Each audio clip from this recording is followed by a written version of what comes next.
Buenos días a todos. Vamos a comenzar con la segunda mesa, un tema también igualmente apasionante como los que llevamos a lo largo de estos 2 días de jornada, sobre arte y tecnología. Bueno, la explosión, yo creo, tecnológica que ha cambiado pues, lo que es nuestra forma de comunicarnos, de informarnos, de relacionarnos y posiblemente por nuestra propia concepción de la vida, ¿no? El arte, por supuesto, también yo creo que se ha visto sacudido por esta metamorfosis y las innovaciones tecnológicas pues, se han convertido pues, en una herramienta, ya nos lo apuntaban en la mesa anterior, yo creo esencial, pues, o tiene que ser esencial para preservar lo que es el patrimonio de un país, protegerlo del paso del tiempo. Y no puede cuestionarse, creo yo, que estamos inmersos como la cuarta revolución industrial, ¿no? Caracterizada por una convergencia de tecnologías que están transformando el mundo y la forma, como digo, de relacionarnos y de trabajar. Hoy los ponentes que me acompañan nos hablarán de tecnologías como blockchain, nueva forma digital de reflejar transacciones, tokenización de activos, NFT, tokens no fungibles. Todo ello son realidades con las que tenemos que convivir y, por supuesto, también pues, con la inteligencia artificial, ¿no? Sin más preámbulos, porque vamos acumulando un poquito ya de retraso, voy a ir presentando al primero de los ponentes, que es don Miguel Ángel Domínguez Castellanos. Él es ingeniero industrial y presidente de Alastria Blockchain. Él nos va a hablar de arte e innovación tecnológica y cuando quieras, Miguel Ángel, tienes la palabra. Rogaría 10, 12 minutos, que voy a ser inflexible, para no robar demasiado tiempo para el café. Cuando quieras. Muchísimas gracias, Belén. Muchísimas gracias a todos por estar aquí. Y es un auténtico placer compartir esta mesa con auténticos expertos de lo que precisamente yo no tengo ni idea. El hecho de que yo estudiase ingeniería hace que cada vez que necesito una opinión legal, pues necesite miraros a vosotros y decir, oye, ¿esta locura que con tecnología estamos haciendo se puede hacer? Entonces, claro, cuando aparece toda esta nueva tecnología, blockchain cumplió el paper de Satoshi Nakamoto el día 31 de octubre del mes pasado, el día de Halloween, cumplió 15 años. Es una tecnología que a un señor se le ocurrió, escribió en un papel de 10 páginas hace 15 años. Están haciendo. Pensad un poco que todos estos cambios artísticos, culturales, que todos habéis estado comentando, solían tardar cientos de años en consolidarse. Internet tiene aproximadamente 35 años. Blockchain tiene 15. Fijaos a la velocidad que todos estos cambios están comenzando a surgir. Entonces, cuando Luis, a quien también quiero dar las gracias porque está consiguiendo que los tecnólogos y los letrados y abogados de comunidades autónomas hablemos, que es absolutamente fundamental para que este tipo de cosas funcionen bien, cuando Luis me dijo, Miguel Ángel, me gustaría que vinieses y que nos contases tu visión. Mi visión es muy tecnológica. Mi visión es, a veces, espero que no salten chispas con lo que voy a decir ahora mismo, todos habréis leído alguna vez el famoso Code is Law, el código es la ley. Eso en tecnología muchas veces es así, porque la tecnología hace lo que hace. ¿Qué ocurre? Que a veces los letrados de comunidades autónomas nos hacéis una resolución y nos enseñáis que law is law. O sea, quiero decir que ya puedes ir cambiando la tecnología porque eso que hace no funciona así. Con lo cual creo que para que podamos tener un país que pueda exportar tecnología, que yo creo que es un reto que todos deberíamos plantearnos, necesitamos la colaboración, porque cada vez que vienen estos megagurús de las GovTech estadounidenses y vienen a España, en las conversaciones que desde Alastria tenemos con ellos nos dicen, es que tenéis mucha suerte porque aquí sí hay seguridad jurídica. Ellos dicen, nosotros nos lo tenemos que jugar todo y confiar en que eso que hemos desarrollado no será declarado ilegal posteriormente. Y vosotros tenéis seguridad jurídica. Bueno, pues a mí esa frase me hizo pensar, ¿qué podríamos hacer para que tecnológicamente tengamos una ventaja.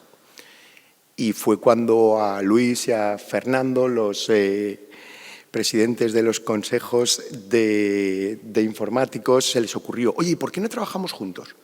¿Por qué no intentamos que esta tecnología que se nos da bien hacerla en España? Si no lo sabéis, España en el último informe DESI de servicios públicos electrónicos es el segundo país de Europa. Solo estamos después de Estonia. ¿Vale? Nos quejamos de lo difícil que es la administración electrónica, nos quejamos de lo difícil que es la firma digital, pero es que hay un montón de los otros 26 países de Europa que es que no tienen nada. O sea, que no tienen nada. Aquí es difícil, pero es que ellos no lo tienen. Con lo cual nos hemos puesto en una situación de posible ventaja competitiva para que desde España exportemos tecnología.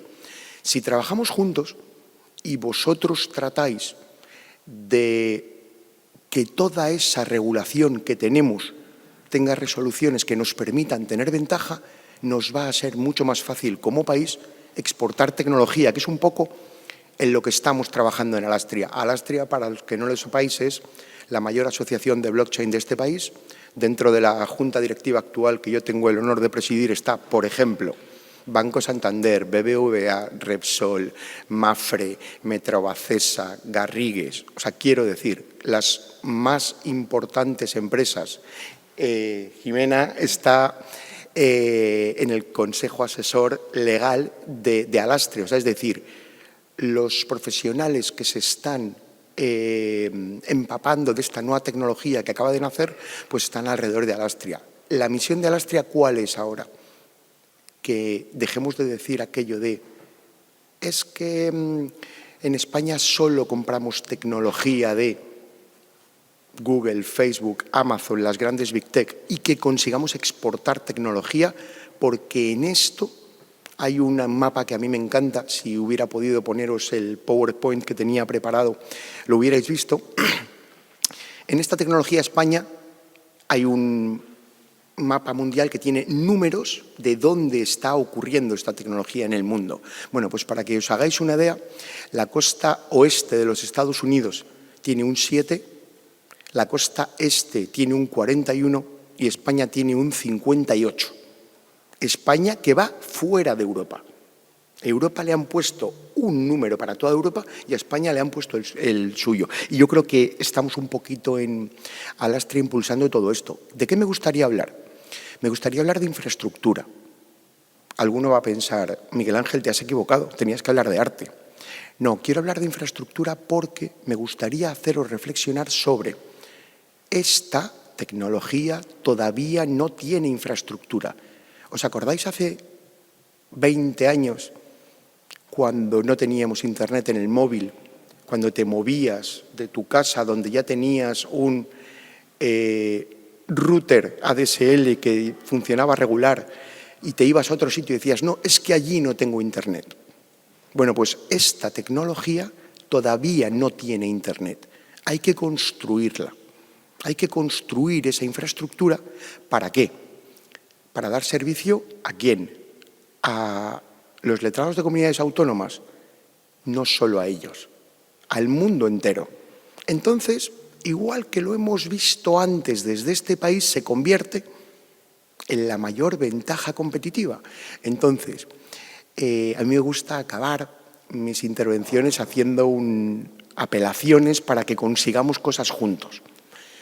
Si vosotros veis que necesitáis una red para desplegar un NFT, luego Jimena os explicará mucho mejor que yo la ventaja de los NFTs para las obras de arte, la ventaja de los metaversos para construir espacios maravillosos como este, que quien no esté aquí en Madrid pueda disfrutar. Necesitamos crear esa infraestructura tecnológica que haga que, ¿dónde lo vamos a desplegar?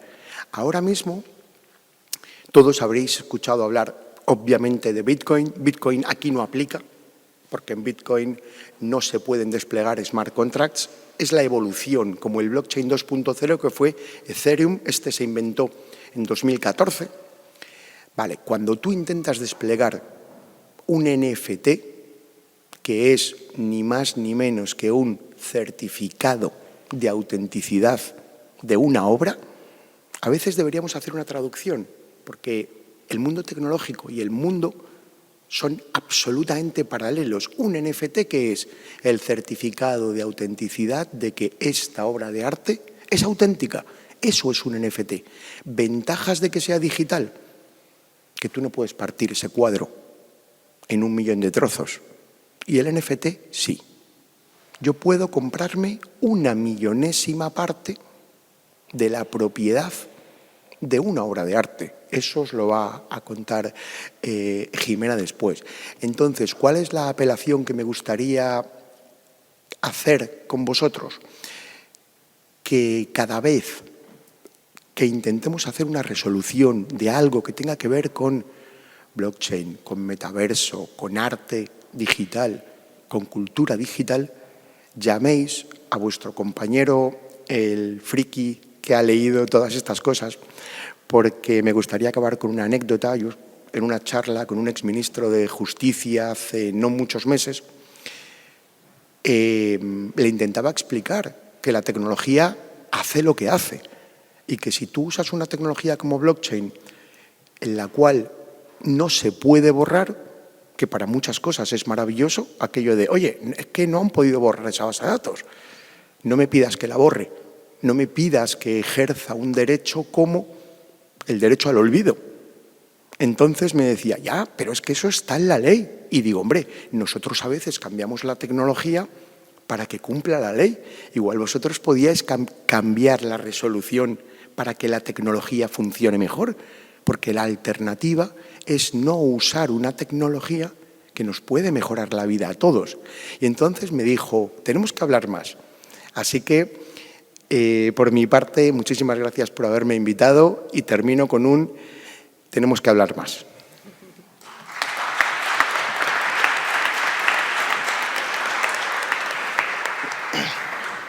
Muchísimas gracias, Miguel Ángel, por tu claridad y son apasionante y, desde luego, también por ajustarte estrictamente al tiempo. Bueno, pues a continuación va a tener la palabra don Fernando Suárez Lorenzo. Él es presidente del Consejo General del Colegio de Ingeniería Informática de España. Es licenciado en Informática por la Universidad de Coruña. Además, es vocal del Consejo Consultivo para la Transformación Digital del Ministerio de Asuntos Económicos y Transformación Digital y director del Curso Superior de Administración Electrónica de la GAP. Él nos va a hablar de protección del casco histórico artístico en las Smart Cities y del proyecto Smartiago, de cómo convertir esta ciudad de patrimonio en una Smart City. Cuando quieras. Pues muchísimas gracias, buenos días. Es un placer y un honor estar aquí en este entorno maravilloso y privilegiado. Y, en primer lugar, me gustaría también felicitar a la organización de este fantástico evento, Luis, Belén y todo el equipo que está con vosotros, porque me parece que ha sido un verdadero éxito. Y un verdadero éxito, pues también congregar y agradecer que tengáis la sensibilidad de escuchar la opinión de los tecnólogos, ¿no? De los frikis, como decía Miguel Ángel. Yo también traía una presentación que, bueno, pues por temas de patrimonio, de conservación de este sitio fantástico, no vamos a poder ver.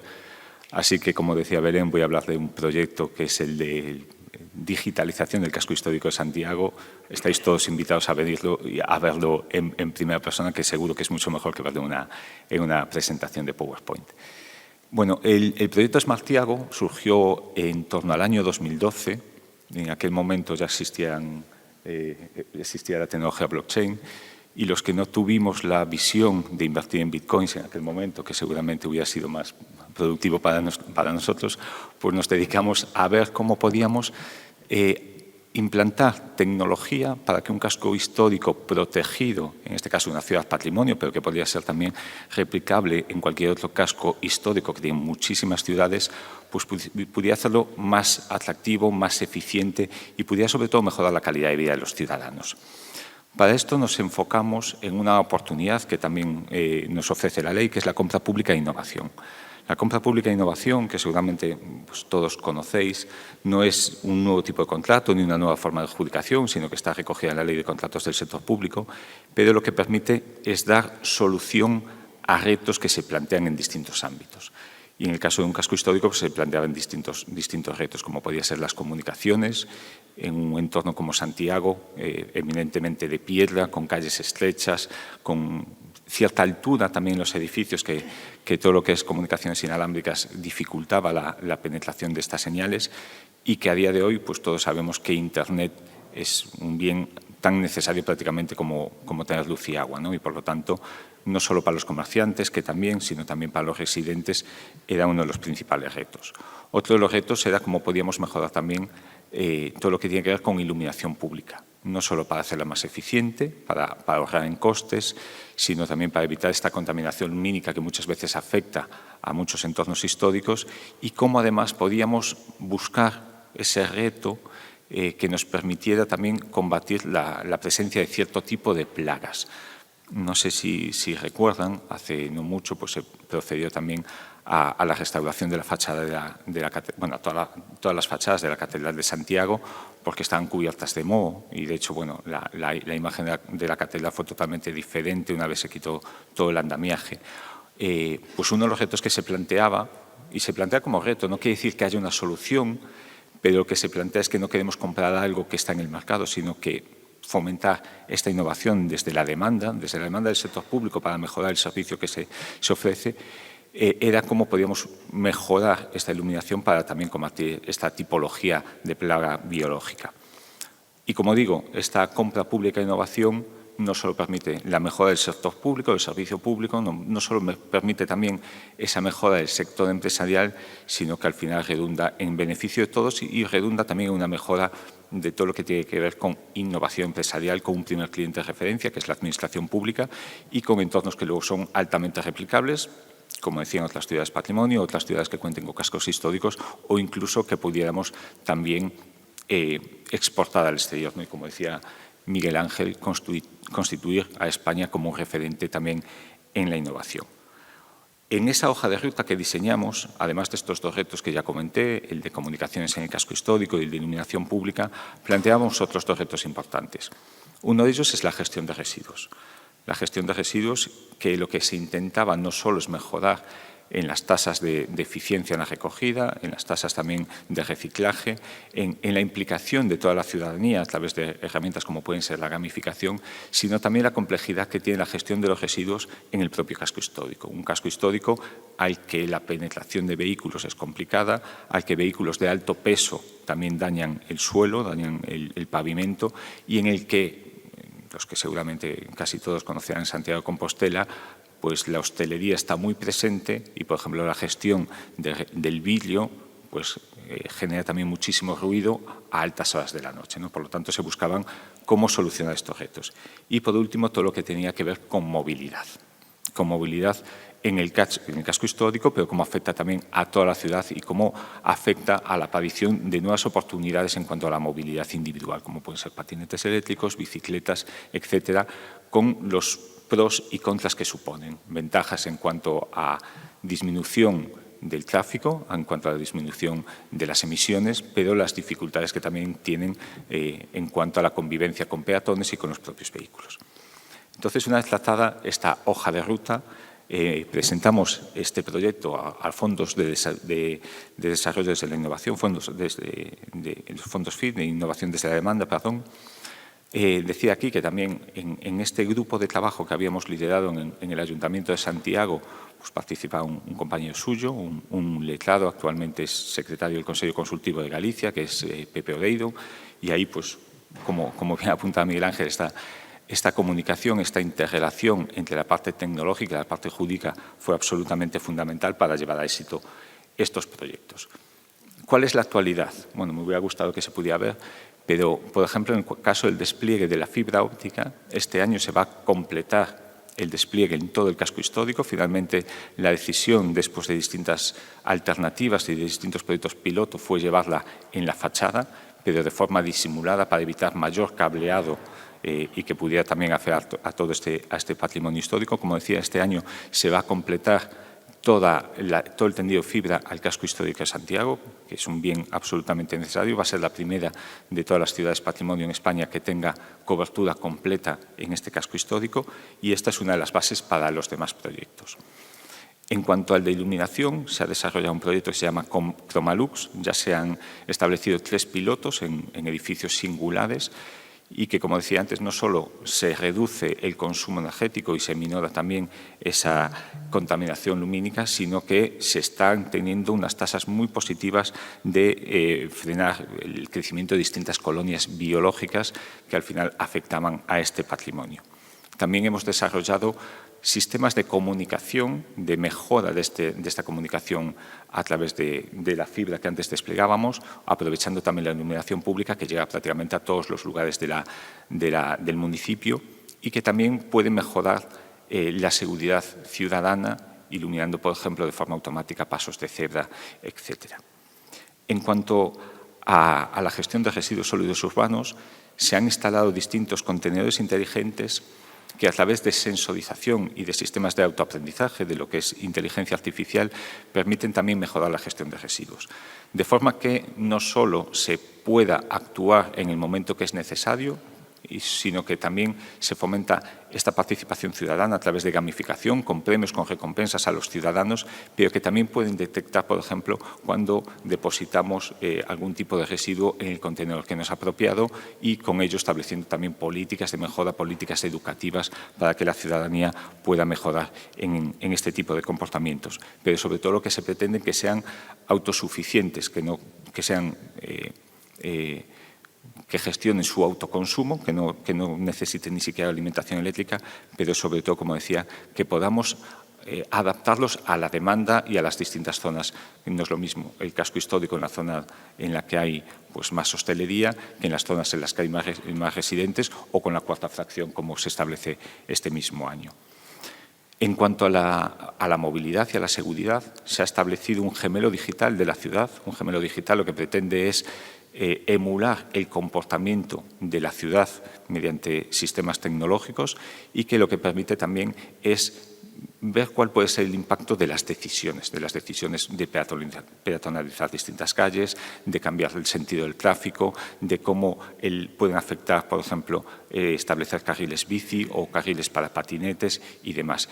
Y con esto lo que se pretende, como decía antes también, es minorar el tráfico rodado con todo lo que implica también en la calidad de vida del ciudadano, ¿no? Tenemos además, en el caso de Galicia, ejemplos muy cercanos, como es Pontevedra, donde se ha peatonalizado gran parte del casco histórico con gran éxito, a pesar de las reticencias iniciales. Aquí lo que nos permite este gemelo digital, esta tecnología, es simular con carácter anticipatorio cuál va a ser el impacto y tomar la mejor decisión en base a estos resultados. Y por último, en cuanto al vehículo autónomo, se ha diseñado también un vehículo totalmente autónomo, un vehículo de consumo también eléctrico para el reparto de última milla, para minorar también la presencia de camiones, que a primeras horas de la mañana es bastante importante en el casco histórico. Y, como decía, son vehículos pequeños, son vehículos que no generan emisiones, vehículos que por su peso no dañan tampoco el adoquinado y que permiten también un reparto mucho más eficiente y mucho menos intrusivo con la ciudadanía y con los turistas, ¿no? Se ha presentado el pasado mes, se ha hecho un primer prototipo y se van a establecer las primeras pruebas también las próximas semanas para, como decía, el reparto de última milla con un vehículo totalmente autónomo que no necesita ni siquiera de conductor. Estas son un poco las líneas estratégicas en las que se está trabajando. ¿Cuál es el futuro? Bueno, pues un poco para aportar la parte friki, ¿no? con la que se nos suele tachar a los tecnólogos, a los informáticos. Tenía aquí una imagen de una película que seguramente conocen, que es Blade Runner, que en una de las escenas finales decía: he visto cosas que no creeríais. Pues se está trabajando en las pruebas y se han hecho ya los primeros prototipos de taxi mediante drones tanto conducidos como totalmente autónomos. Y no solo para el transporte de personas, que también, sino sobre todo también para el transporte de mercancías, para temas de seguridad, para temas de contingencia ante grandes eventos y demás. Como apuntaba Miguel Ángel, es importante que este desarrollo tecnológico, que muchas veces va a una velocidad de vértigo y a velocidades además exponenciales, cada vez más veloces, pues que se vea acompasado también de este régimen jurídico que es tan necesario, ¿no? Estas pruebas se han hecho de forma simulada, aunque el vehículo existe y tenía una imagen también para mostrarlo, pero obviamente tenemos que adaptar también la legislación a este avance. Pero yo creo que tenemos que revertir el funcionamiento de las ciudades, tenemos que adaptar las ciudades cambiar el paradigma. Ahora tenemos las ciudades muy adaptadas a los coches, tenemos que recuperar las ciudades para las personas y aquí hemos visto, bueno, algunas de las oportunidades que tenemos y hacia dónde va el futuro. Un futuro que eminentemente va a ser tecnológico, donde la tecnología tiene sí o sí que mejorar nuestra calidad de vida y que esa tecnología obviamente tiene que ir de la mano de un desarrollo normativo que nos permita esta mejora de la calidad de vida. Muchas gracias.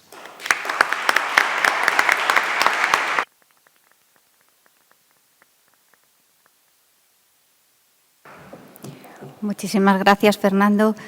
Interesantísimo el proyecto, la verdad, y todo lo que has comentado. Pues a continuación va a intervenir don José Luis Piñar Mañas. Él es catedrático de Derecho Administrativo de la Universidad de San Pablo CEU, vicerrector de Relaciones Internacionales de la Universidad. Ha sido también director de la Agencia Española de Protección de Datos y actualmente es el delegado de Protección de Datos del Consejo General de la Abogacía. Él nos va a hablar de arte e inteligencia artificial. Sin más preámbulos, José Luis, cuando quieras. Muchas gracias, Belén. Muchas gracias por la invitación. Muchas gracias a Luis Moll por la invitación y enhorabuena al Consejo Superior de Letrados y Abogados de las Comunidades Autónomas por la celebración de este magnífico evento. Y agradezco también que me dé la oportunidad de compartir mesa con tan buenos amigos y grandísimos expertos. Bien, durante 10 minutos, por cierto, justo ahora que hace años, casi ahora que terminó la Primera Guerra Mundial, saben que terminó a las 11 del 11 del 11 de 1918, nos lo ha recordado hace poco la película Sin novedad en el frente.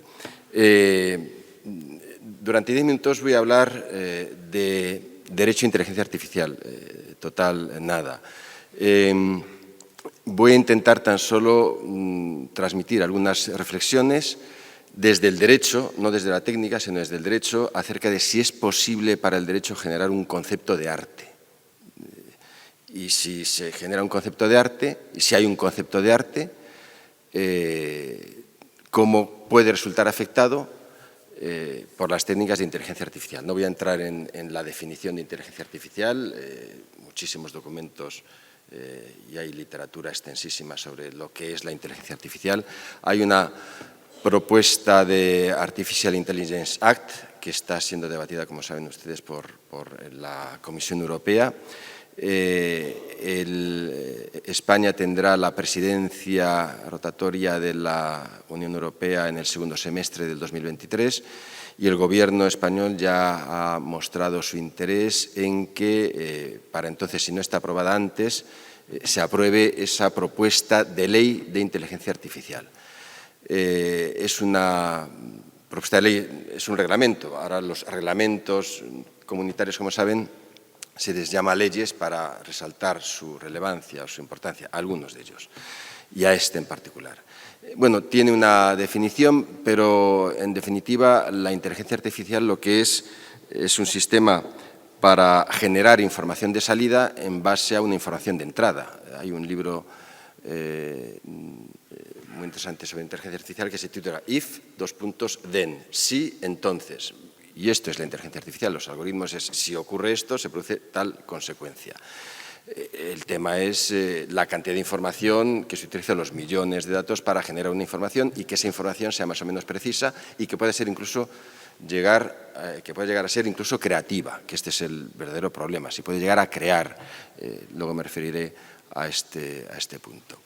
Y esa información de salida puede ser generación de contenidos, de predicciones, de recomendaciones, de decisiones. Acaba de publicar la Agencia Española de Protección de Datos junto con el Supervisor Europeo de Protección de Datos un documento muy interesante que se llama 10 malentendidos sobre los algoritmos. Y ahí viene a indicar, entre otros, la duda de si es necesaria o no tener mucha información para generar o para que funcione un algoritmo, qué tipo de información.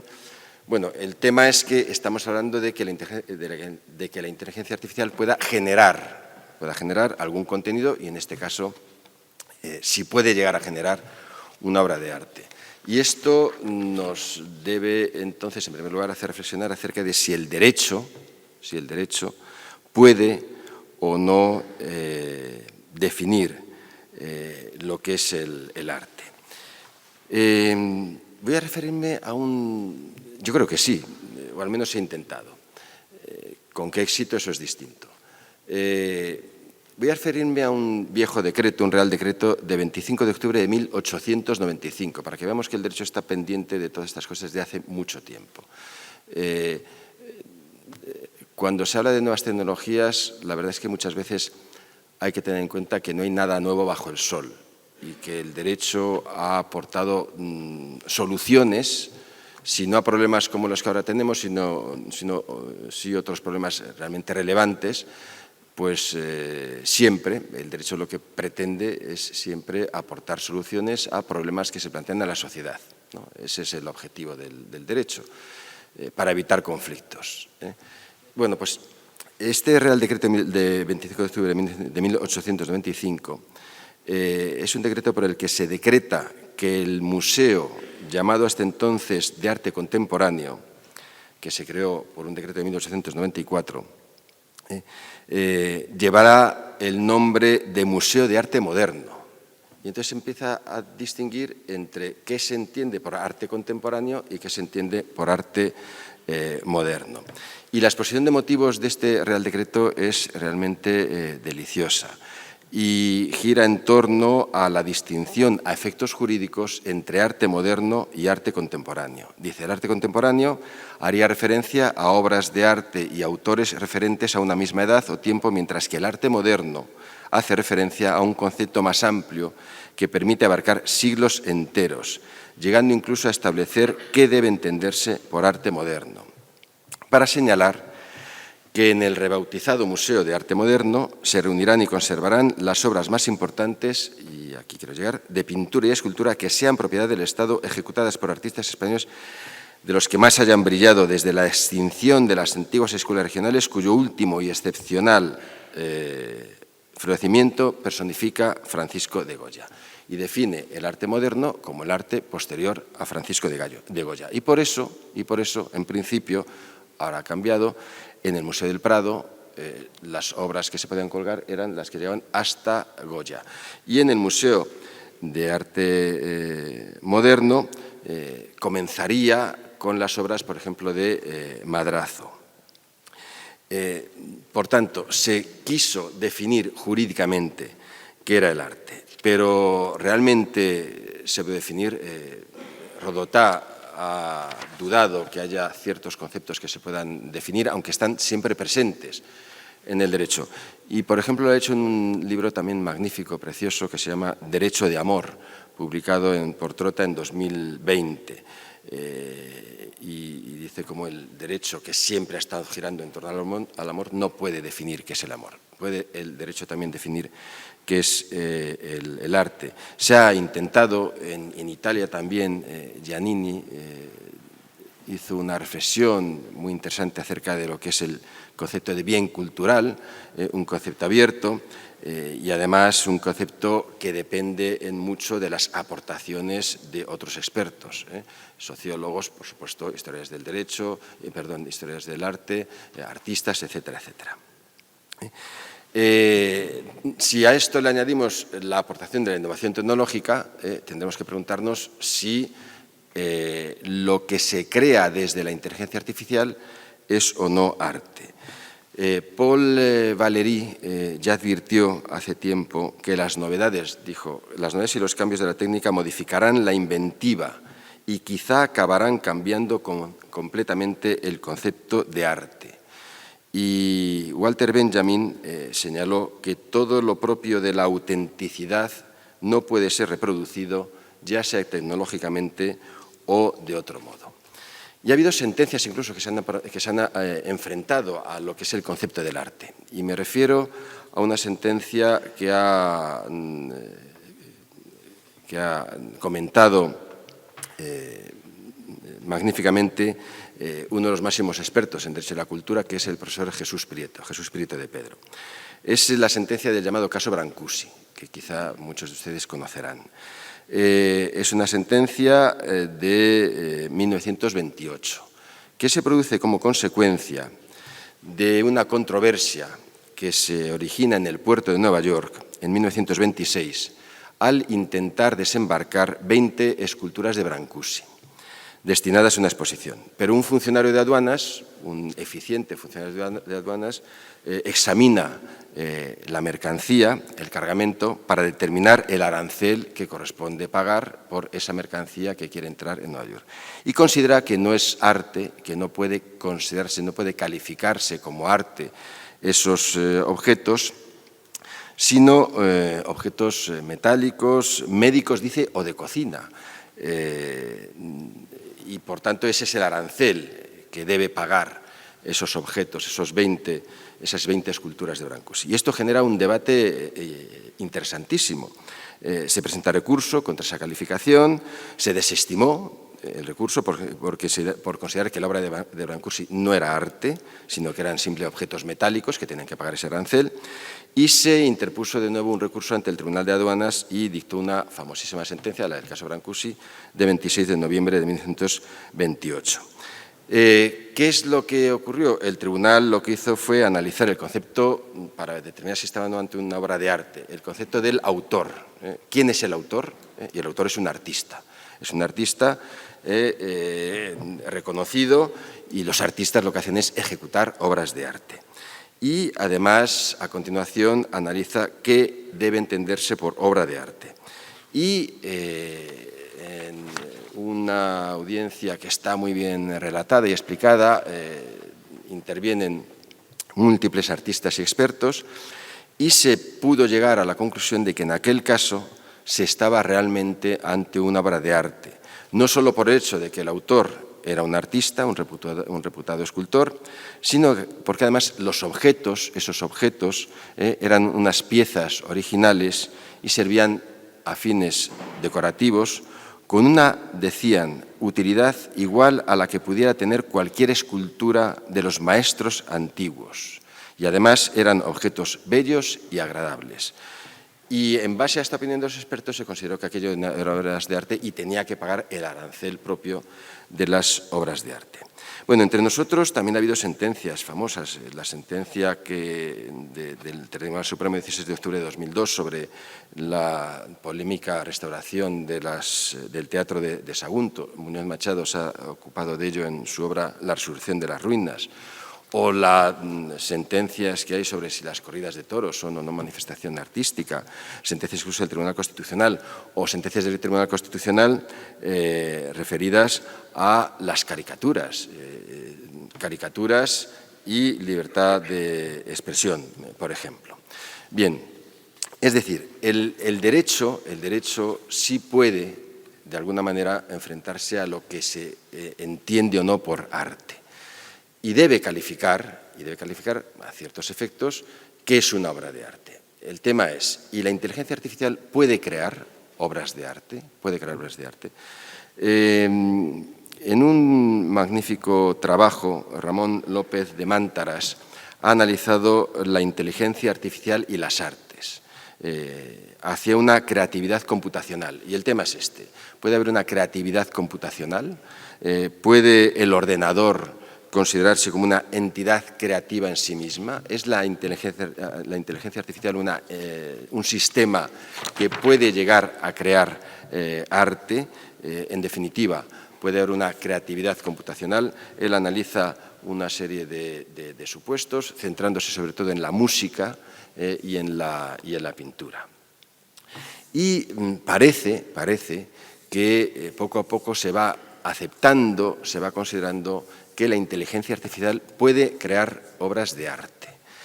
Pero aquí es donde entonces se empieza a plantear el problema, y es donde el jurista tiene que enfrentarse a los problemas que aquí no dejo más que apuntados, porque no tengo tiempo, afortunadamente no tengo tiempo ahora para poder resolverlos, me tengo que ceñir a los 10 minutos, pero son problemas que todos tenemos en la cabeza. Problemas como el tema del concepto mismo de obra de arte y de exclusividad.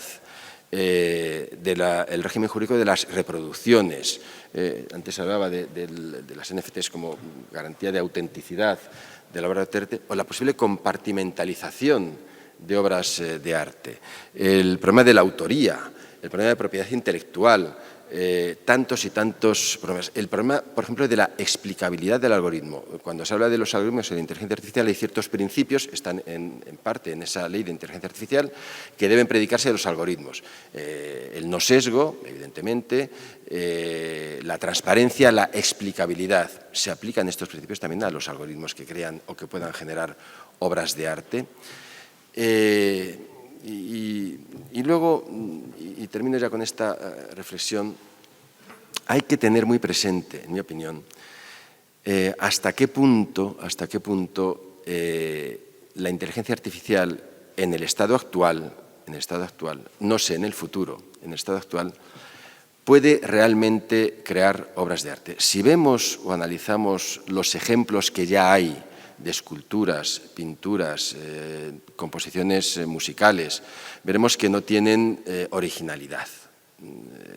Son obras de arte que ciertas personas especialmente caprichosas pues pueden considerar valiosas o muy valiosas porque son las primeras aportaciones de la inteligencia artificial en el mundo del arte, bueno, pero realmente el genio puede surgir de la inteligencia artificial. Yo creo que no. Yo creo que la inteligencia artificial tiene un límite y es el límite de, ¿cómo lo diría yo?, el funcionamiento no normal del ser humano, incluso del cerebro. La inteligencia artificial nunca creará un Van Gogh, porque Van Gogh rompió incluso psicológicamente todos los moldes. La inteligencia artificial parte de lo conocido y de lo predecible. Y la obra de arte auténtica, la innovadora, la rompedora, es imposible que surja de la inteligencia artificial. Porque además se está produciendo algo que, y con esto termino, tenemos que tener muy presente, y es que la inteligencia artificial puede estar rebajando notablemente el nivel de calidad del arte y de la creación. Y me refiero, por ejemplo, a las series de televisión que todos vemos ahora en Netflix, en HBO, etcétera, etcétera. Todos son un éxito, un rotundo éxito desde que salen. ¿Pero por qué? Porque tienen detrás todo un análisis de inteligencia artificial y saben qué serie se tiene que sacar para que sea un éxito. Y es un éxito, pero aunque es muy buena técnicamente, no es una serie rompedora. Es una serie que sigue la tónica, la línea de lo que le gusta al público. Porque si no, no es un éxito. No se va a crear mediante inteligencia artificial una obra de arte que sea rompedora, que no tenga nada que ver con lo anterior, que sea, por utilizar una palabra que ahora todos tenemos en la cabeza, que sea disruptiva. Porque eso es lo que lo puede crear, en mi opinión, el genio impredecible, el genio incluso con ciertos desequilibrios psicológicos, como todos sabemos, ¿no? Eso es lo que puede crear realmente arte y nuevo arte. De modo que tendremos, en mi opinión, que conformarnos con un arte lineal, no muy innovador, pero arte, al fin y al cabo, al que cada uno le dará el valor que considere oportuno. Y respecto del que se plantearán esos problemas que antes señalaba y que no podemos retratar, como son, como decía, el de la autoría, propiedad intelectual, reproducciones, etcétera, etcétera. Bueno, un reto más, por tanto, que tiene el jurista y que tiene que, una vez más, estar muy en contacto y de la mano con los técnicos para saber hasta qué punto la técnica puede llegar a ser capaz de forma autónoma, crear lo que se pueda o no denominar arte. Pues mi parte nada más y muchas gracias.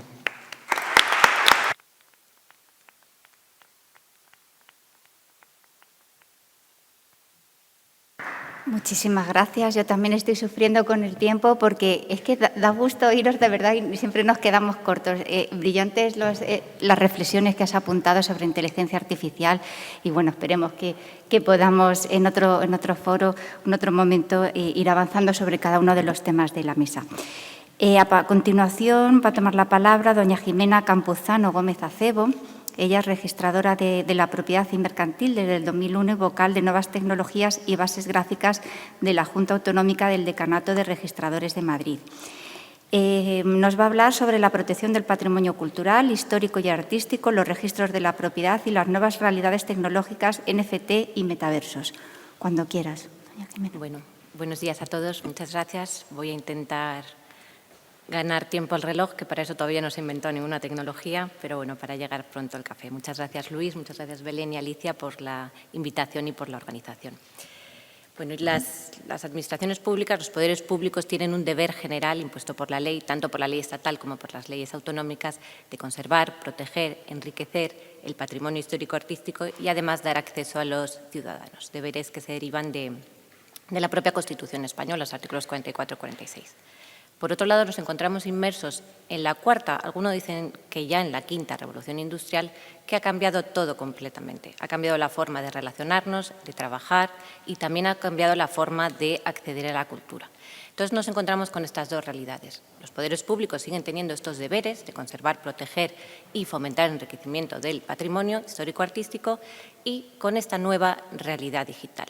Podemos contemplar esta relación desde dos perspectivas. Por un lado, los poderes públicos, las administraciones estatal y autonómica tienen estos deberes, pero se encuentran con unas nuevas formas de cumplir estos deberes, unas nuevas herramientas que la innovación tecnológica, que el desarrollo tecnológico les ha proporcionado, que podrán hacer uso o no de ellas según consideren conveniente.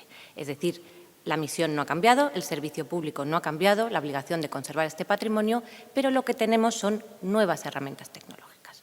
También lo podemos contemplar este deber desde otra perspectiva, y es que la Administración pública sigue teniendo este deber, pero lo tiene que cumplir en una nueva realidad. Esta realidad digital, este mundo digital en el que todos estamos inmersos, que además ha acelerado, más aún si cabe, con la pandemia que todos conocemos. Pero además es que es imparable, porque siempre van a ir surgiendo nuevas tecnologías. Esto unido al hecho de las nuevas generaciones digitales que son ya nativos digitales. Bueno, me atrevo a decir generaciones digitales, yo ya no soy nueva generación, pero desde luego aquí hay de todo. ¿Cuántos de nosotros no podemos vivir ya sin el móvil? La tecnología viene a formar parte de nuestras vidas. Pero la misión de la Administración no ha cambiado. Lo que ha cambiado es el nuevo entorno en el que tiene que desarrollar esta función de conservar y enriquecer el patrimonio y dar acceso a los ciudadanos a él. Así que nos planteamos, por un lado, la tecnología que ofrece herramientas, pero también plantea nuevos retos a la Administración. Vamos a ver qué relación tiene esto especialmente con el patrimonio histórico-artístico. De todas las tecnologías que hay, ya no las podemos llamar nuevas tecnologías porque van surgiendo cada vez, ya no son nuevas. A mí me gustaría hablaros un poco de la tecnología blockchain o cadena de bloques, o en un ámbito más genérico se habla también de tecnologías DLT, de registros distribuidos. Yo no voy a entrar en la explicación técnica de blockchain porque ni tenemos tiempo ni nada, simplemente unas ideas muy breves para ver cómo se puede aplicar esto a esta obligación de las administraciones de conservar y proteger el patrimonio histórico-artístico. Una cadena de bloques es, digamos, un sistema de almacenamiento de información de todo tipo, puede estar relacionada también con el patrimonio. Y esta información, ¿por qué se caracteriza ese sistema de almacenamiento? Porque no es una simple base de datos, pues se caracteriza por dos notas fundamentales. Uno, por quiénes almacenan la información, que son nodos. Nodos son puestos, son máquinas, son servidores. Imagínate que todos y cada uno de los que estamos aquí nos hemos convertido en una máquina y somos cada uno de nosotros un nodo. Pues bien, todos estos nodos están relacionados, están interconectados, en pie de igualdad, no hay una autoridad central, no hay uno superior y el resto son copias, no. Y todos y cada uno de nosotros, cada uno de estos nodos, tenemos siempre y en todo momento la última versión vigente de esa información. Esa información, cada uno de nosotros tendríamos esa misma información. Todos los nodos tenemos lo mismo. Esa información, además, está encriptada con técnicas de cifrado, hasheado, etcétera, que ¿qué es lo que hacen? Que impiden su manipulación. No se puede modificar esa información, solo se puede modificar si todos, o por lo menos la mayoría de nosotros, estamos de acuerdo, porque todos tenemos la misma. Hasta aquí la explicación técnica. ¿De qué nos sirve esta tecnología? Bueno, esta tecnología blockchain tiene un valor probatorio indudable. Si esta información que se almacena en la cadena no se puede modificar, es difícilmente modificable, lógicamente lo siguiente es que hace prueba. Además, otra función fundamental es la trazabilidad. Sirve para saber quién ha subido una información, quién la ha modificado, quién la ha consultado, etcétera.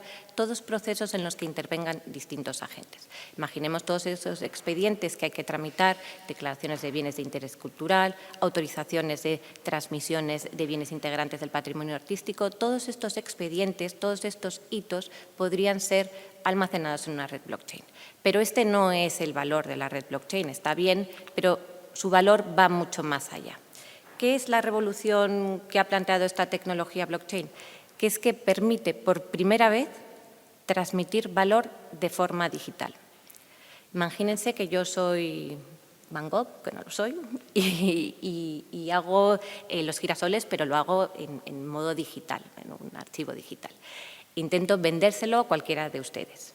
Y digo, no, yo te lo voy a mandar por email, tú hazme la transferencia que yo te lo mando por email. Lo más probable es que no me paguéis nada. ¿Por qué? Porque no os podéis asegurar que yo no haya hecho 20.000 réplicas de ese mismo archivo y se lo esté intentando vender a los otros 20.000 que puede haber en el mundo. Es decir, no se va a pagar nada, no se puede transmitir digitalmente valor porque no se puede asegurar la exclusividad digital. Esta es la revolución de la tecnología blockchain. Permite, por primera vez, transmitir valor de forma digital, permite asegurar esa exclusividad digital. Una vez que transmitimos un Bitcoin, yo tampoco tengo Bitcoins, una vez que transmitimos un Bitcoin ya no puede volver a gastarse de nuevo. ¿Cómo aplicamos esto al mundo del patrimonio histórico, del patrimonio artístico? Bueno, en las redes blockchain hay un activo nativo digital que es Bitcoin, pero además la gran novedad es que permite desplegar otro tipo de criptoactivos. Criptoactivos son archivos electrónicos vacíos de contenido. Es como los tokens del casino. El token, la fichita de plástico, no vale nada. Vale por lo que hay dentro, vale por lo que representa. Dinero en el casino. Pues esto es igual. A veces hay que utilizar las categorías clásicas del derecho, que es mucho más flexible de lo que nos creemos, para intentar comprender estas nuevas realidades. ¿Qué es un criptoactivo? Lo define un proyecto de reglamento de la Unión Europea, reglamento MiCA, de mercados de criptoactivos, y dice que es representación digital de valor o derecho, almacenado en una red blockchain, etcétera, etcétera. Es decir, un criptoactivo es una representación digital de derechos. ¿De qué derechos? De todo tipo de derechos. Y aquí nos vamos a las obras de arte. Puede ser criptoactivos representativos de derechos sobre una obra de arte digital. Estamos aquí en el mundo de los derechos de propiedad intelectual. Ese criptoactivo representaría derechos de propiedad intelectual. O puede representar este criptoactivo derechos sobre un activo tangible, sobre una obra concreta, sobre el cuadro que hay aquí. Estaríamos entonces ante derechos distintos, derechos reales. Ya es un activo físico, tangible, existente al margen de la cadena. Pero puedo crear estos tipos de criptoactivos, representativos de derechos de propiedad intelectual o representativos de derechos reales. Centrándonos en el patrimonio artístico, patrimonio histórico. Está compuesto, todos sabemos, por bienes muebles, bienes inmuebles y también, por supuesto, el patrimonio inmaterial de que han hablado brillantemente en las anteriores mesas. Cuando estos bienes del patrimonio son no fungibles, es decir, no sustituibles, no los puedo intercambiar por otros, el criptoactivo que utilice para representarlo, lógicamente tendrá que ser un criptoactivo no fungible. Si yo quiero representar el derecho de propiedad de este cuadro, tengo que elegir un estándar, un modelo de criptoactivo que sea no fungible. Estos son los NFTs. NFT significa Non-Fungible Token, tokens no fungibles. Si el derecho representado es no fungible, el criptoactivo que lo represente también tendrá que ser no fungible. En el ámbito del derecho, de las obras de arte, hay cada vez más colecciones, cada vez más museos tienen colecciones de obra digital. La producción artística de artistas, no de inteligencia artificial, va encaminada cada vez más al mundo digital. Bueno, pues se podrán crear NFTs representativos de estos derechos de propiedad intelectual. Ya lo ha hecho la Fundación Casa de Alba, ha creado un NFT basado en un manuscrito, unas cartas de Colón a los Reyes Católicos en el año 1501, creo recordar. No ha digitalizado el manuscrito, no se ha quedado en eso. Ha creado toda una vídeo, recreaciones en 3D, con imágenes, sonido, documentos, manuscritos, etcétera, una obra de arte.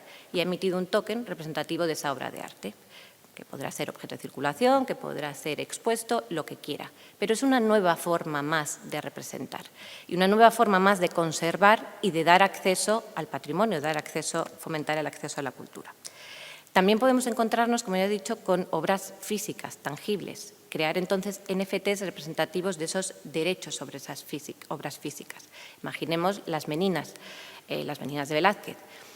Quiero crear, yo no, el propietario, Patrimonio, el Museo del Prado, bueno, el Estado que sea propietario del Museo del Prado, quiero crear un NFT representativo de esas meninas. ¿Qué ocurre? Redes blockchain hay muchas. Yo puedo crear criptoactivos en cada una de ellas, pero meninas solo hay una. ¿Cuál de esos criptoactivos emitidos en esas redes blockchain, cuál de ellos verdaderamente representa a las meninas, al cuadro de las meninas, que es único? Que por mucho blockchain y tecnología no solo hay uno.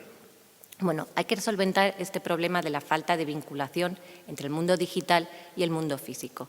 Aquí es donde el registro de la propiedad, en este caso de bienes muebles, los registros de bienes muebles pueden ayudar, pueden aportar, como institución que puede facilitar esa vinculación.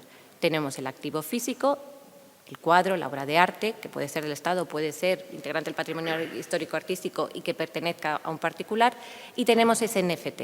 Si reflejamos en el registro esa titularidad de ese bien mueble y reflejamos el hecho de que está representado por ese criptoactivo en esa red blockchain concreta, en la A y no en la B, la C, la D o la Z, la vinculación, el criptoactivo que verdaderamente representa a las meninas es ese y no otro. Todo no sé cómo voy de tiempo, que me he perdido. Bueno, acelero. Un momentillo, acelero. Como ya he dicho, el gran éxito de la tecnología blockchain es que permite transmitir digitalmente valor. Intentando volver un poco a las nociones de derecho civil, ¿os acordáis que la propiedad se transmite de los bienes muebles e inmuebles con dos requisitos? Título y modo, acuerdo de voluntades y traditio, desplazamiento posesorio.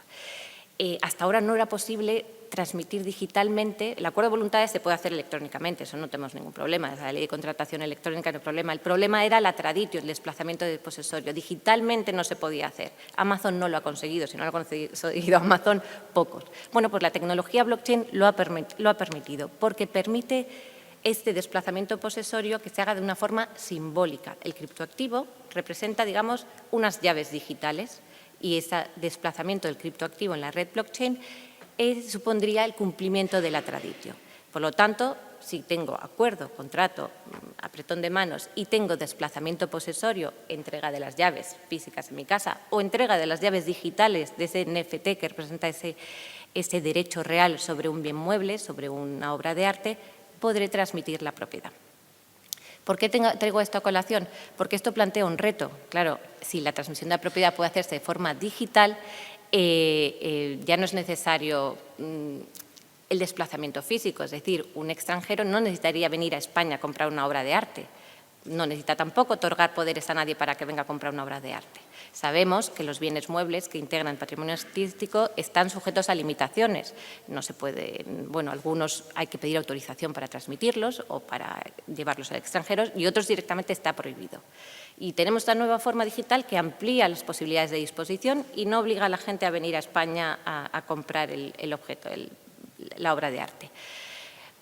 Esto es un reto que ha planteado, que ha introducido la tecnología. Aquí, os digo, también el papel del registro de bienes muebles puede jugar un papel importante, porque si en ese registro en el que hemos hecho constar la vinculación, además reflejamos que ese bien mueble, que esa obra de arte forma parte del patrimonio histórico, del patrimonio artístico y que su transmisión está sujeta a limitaciones, va a ser mucho más difícil que pueda ser objeto de transmisión digital, porque quien consulte el registro sabrá que no puede comprar esa obra de arte sin pedir el permiso a la administración competente.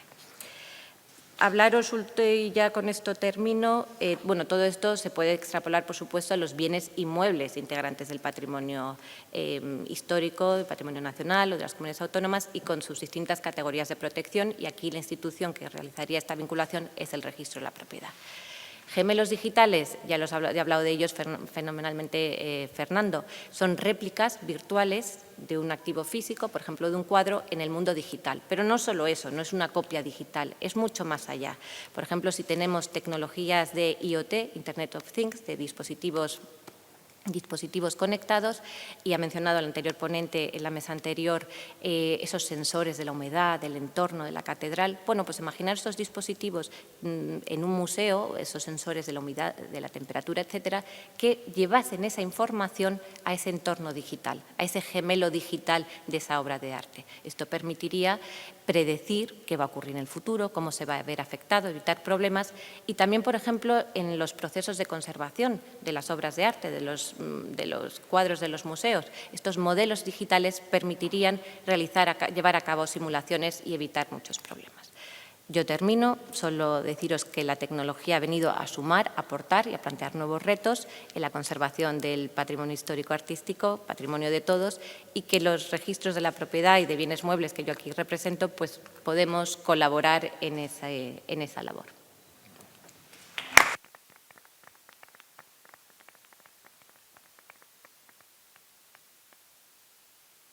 Muchísimas gracias, Jimena. Interesantísimo, y sobre todo esa labor de condensar tanta información y muy, de verdad, brillante también. Bueno, pues ya como último ponente de esta mesa va a intervenir don Xavier Urios Aparici. Él es abogado de la Generalitat Catalana, profesor asociado de la Universidad de Barcelona, vicepresidente segundo del Consejo Superior de Abogados y Letrados de Comunidades Autónomas, y ha ejercido también el cargo de director general de Asuntos Contenciosos de la Generalitat. Nos va a hablar de digitalización, NFT y fiscalidad. Cuando quieras. Gracias, Belén. De entrada, gracias por permitirme participar en esta mesa con ponentes de esta categoría, y vamos a intentar, como mínimo, estar a la altura. También por adelantado, he de decir que tampoco tengo bitcoins, con lo que en cierto modo es una declaración de que tengo una visión del mundo virtual con lo que puede ser de cierta desconfianza hacia ello. Y cuando hablas un poco de los NFTs y el arte, ¿no? Lo primero que te planteas es un poco el concepto de arte, que también el ponente anterior también lo ha descrito muy bien. Ayer, cuando nos llevaron a dar una vuelta por este fantástico museo, podíamos plantearnos algunos de nosotros si lo que veíamos o no era arte, pero en definitiva es arte. Otra cosa es que nos guste o no.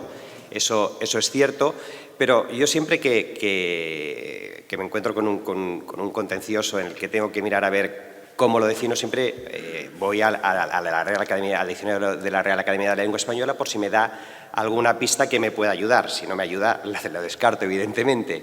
Pero, en este caso, justamente, el diccionario de la Real Academia de la Lengua Española define el concepto de arte como manifestación de la actividad humana mediante la cual se interpreta lo real o se plasma lo imaginado con recursos plásticos, lingüísticos o sonoros. De entrada dices, bueno, de momento no tenemos la inteligencia artificial incluida dentro del concepto, porque como hoy por hoy no es actividad humana. También es cierto que no nos planteábamos hace años la actuación administrativa automatizada, y hoy en día es una realidad, pero lo que es cierto es que también lo que es esencial al concepto de NFT es no fungible, token y, como tal, inmaterial, con lo que también tenemos el concepto de la Real Academia de la Lengua Española se acredita harto insuficiente para entender lo que puede ser arte. Pero, por ejemplo, ayer en la visita que nos hicieron, la persona que de una manera fantástica nos fue explicando los elementos pictóricos más destacados de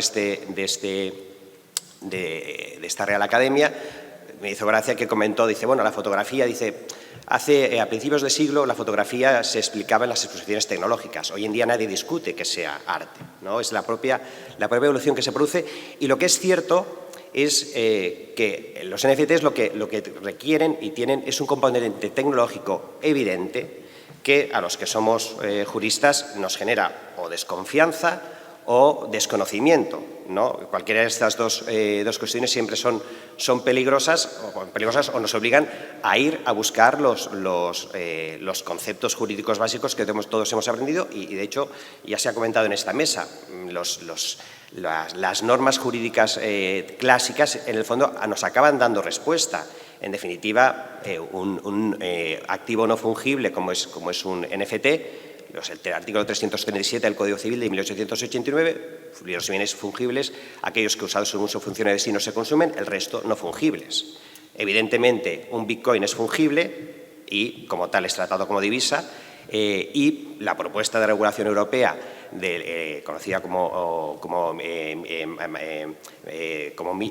MINA, que justamente está destinada a los MICA, perdón, a los Micro Markets in Crypto Assets, está dedicada a los bitcoins y expresamente excluye los NFTs, porque realmente dices, no sé cómo voy a meterme en esta cuestión, porque lo que es cierto es que la gran diferencia entre un bitcoin y un NFT es esta singularidad, que es una obra única. Evidentemente tiene ese carácter inmaterial, pero en este sentido no es algo plástico, pero es cierto que es una expresión de algo y que posiblemente es fruto de un procedimiento creativo.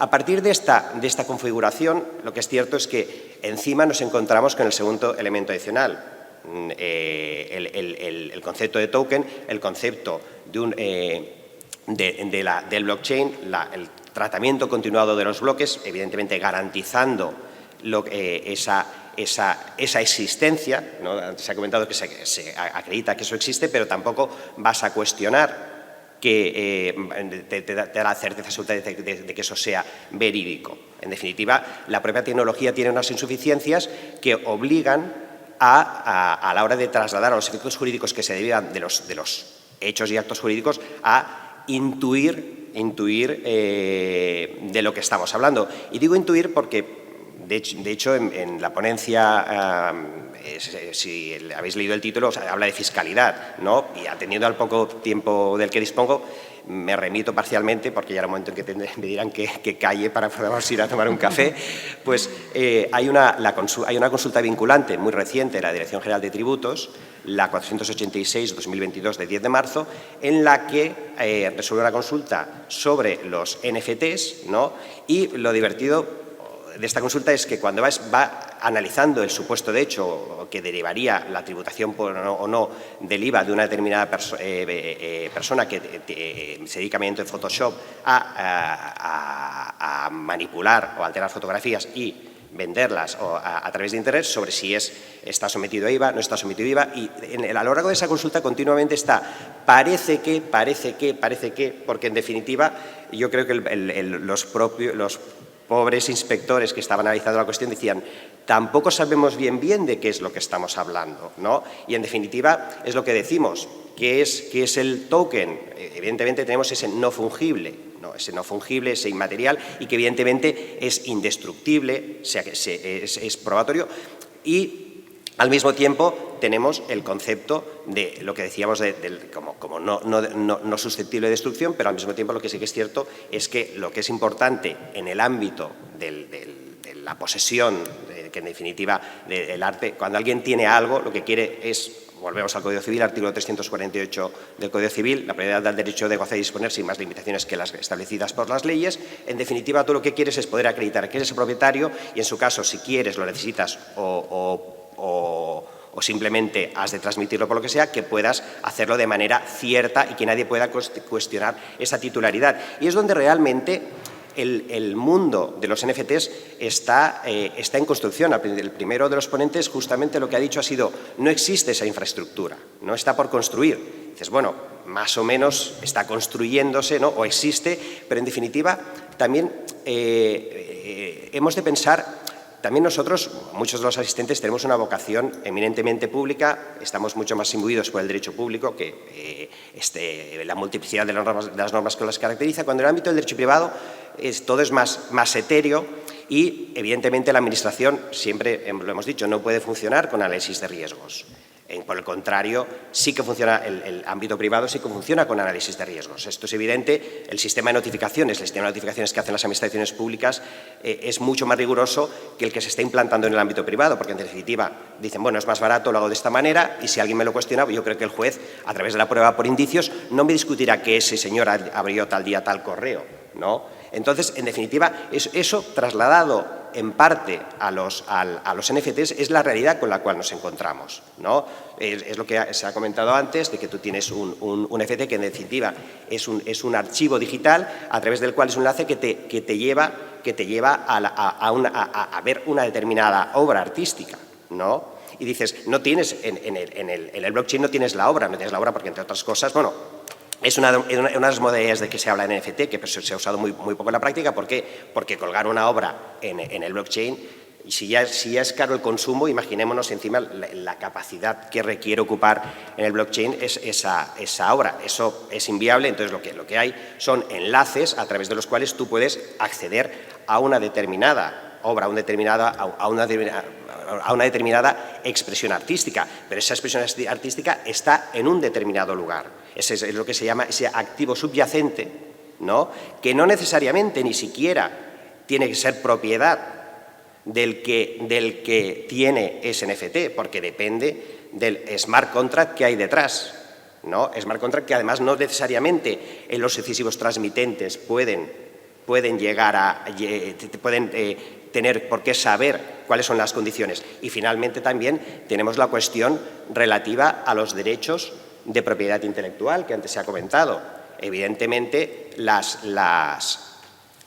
propietario, el creador de la obra, evidentemente tiene un derecho moral de autor reconocido legalmente, pero de la misma manera existen los derechos de explotación, comunicación, distribución, todos estos derechos, artículo creo recordar 43 de la Ley de Propiedad Intelectual, que son igualmente pueden ser objeto de negociación, pero también no necesariamente no se desprenden del contenido que existe en el blockchain. A partir de eso, por ejemplo, una la obra de arte más cara vendida, el VIP, los 5.000 días fue vendida por alrededor de 60 millones de dólares. También es cierto que detrás de eso, malas lenguas decían que había una operación especulativa porque el que lo compró utilizaba unos tokens que se habían creado meses antes a un valor de 30 centavos de dólar, que días antes de la que acabara la subasta fue ese Bitcoin, estaba a más de 23 dólares. Un mes después valía menos de $1 y en estos momentos, el otro día cuando lo miré, cotizaba 18 centavos de dólar. En definitiva, si ya quien compra arte, muchas veces el arte es inversión y es especulativo en sí mismo, si encima nos encontramos en un entorno de especulación unido a los bitcoins y los bitcoins por en medio, es una combinación francamente diabólica, quizás es uno de los motivos por los que no tengo bitcoins, ¿no? Pero en definitiva son cuestiones que son relevantes porque evidentemente desde el punto de vista de la seguridad jurídica es lo esencial, ¿no? En definitiva, antes cuando se ha comentado al principio, no, dicen que en España somos muy seguros jurídicamente, a diferencia del ámbito anglosajón. Posiblemente porque en el ámbito anglosajón lo que hacen es, bueno, tú haz lo que quieras y si lo haces mal, pues ya sufrirás las consecuencias. En cambio, aquí todo está normado, todo está muy definido. Y es un poco de lo que se trata, porque en definitiva, a la hora de intentar el tráfico jurídico se basa en el principio de seguridad jurídica. Si no hay seguridad jurídica, todo muere. Y quizás por eso es una de las razones porque el año 2021 fue un poco declarado el año de los NFTs y hoy en día todos los NFTs, es un mercado que se dice que está en crisis de la misma manera que el Bitcoin está en crisis, pues de la misma manera es un mercado que es cuestionable, que está por ver hacia dónde evoluciona. Y evidentemente esa evolución irá ligada desde el punto de vista de la conjunción entre la tecnología y la seguridad jurídica, al margen de que la creatividad o no del arte no hace otra de las noticias que salió no hace mucho, hay un coleccionista privado de Miami, hay un cuadro que se llama Fantasmones, si se mira por internet se ve, y era una obra de una pintora llamada Frida Kahlo, y lo que hizo fue quemar el cuadro y previamente había hecho 10.000 NFTs, los cuales dice que saldrán a la venta, esto pasó en julio del 2022, el 30 de julio, dice que saldrán a la venta en breve y que cree que las versiones digitalizadas multiplicarán su valor, ¿no? Entonces ya dices, bueno, ya es que llegamos al concepto de destruir el arte o creo que voy, como voy de tiempo, me parece que... Pues ya... Bueno, pues ya acabo simplemente con una anécdota final, ¿no? Pero en definitiva es como, por ejemplo, todos recordarán el 5 de octubre de 2018 el cuadro del artista Banksy, ¿no? Que se vendió en una subasta y en el momento que se adjudicó por 1,04 millones de libras, el cuadro se autodestruyó, pero se empezó a autodestruir porque se quedó a la mitad. ¿no? Y estaba como con tiras estas de las trituradoras que estaban así. Entonces, una de las cosas que se dijo, bueno, que esto es arte, no es arte, se decía, se devolverá el dinero o no al comprador, pero lo que es curioso es que los restos de ese cuadro, es decir, el cuadro enmarcado, medio corrido y una serie de tiras abajo, se vendió hace 3 años más tarde por 16 millones de libras, ¿no? En definitiva, tenemos la especulación inherente hoy en día al concepto de arte, y lo que es cierto es que los NFTs podemos coincidir que son arte, pero sí que es cierto que lo que es evidente es hemos de tener seguridad en la acreditación de la existencia, ¿no? Habrá que ver la propiedad o la autenticidad, si es la real o no. ¿Qué pasará si tú, como token, es un enlace y ese enlace que te debe conectar con ese activo subyacente no funciona? ¿Quién es el responsable? Son cuestiones de que, lo que siempre decimos, ¿no? El papel, el lienzo, lo ves. Todo lo que no, cuando hay un componente tecnológico hay una serie de incertidumbres que hoy por hoy han de ser objeto de regulación jurídica y lo serán, pero que todavía estamos realmente muy verdes.